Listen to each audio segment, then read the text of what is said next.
Usap-usapan ngayon sa social media ang tungkol sa paglipat ng It's Showtime sa GMA Network. Pero mas pinag-uusapan ngayon kung sinong kapuso star ang isasalang bilang bagong host sa nasabing programa.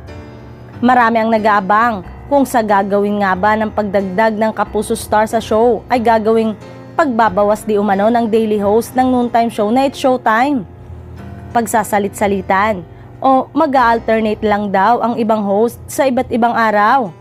Tanging sina Vice, Vong, Ann at Jong lang daw ang sigurado na mapapanood sa show mula Lunes hanggang Sabado. Pero nauna nang nilinaw noon ni Vice Ganda na kontento na siya sa mga host ng It's Showtime. Walang tatanggaling regular host ng kanilang noontime show at ayaw niya rin na may bumalik. Pero pwedeng may dumagdag. Ang tanong ay kung papayag si Vice kung sakaling ganoon ang mangyayari. Maaalalang ibinahagi ni OG Diaz ang kanya umanong nasagap tungkol sa papalitan na tahanang pinakamasaya na nawala sa ere kamakailan sa GMA7.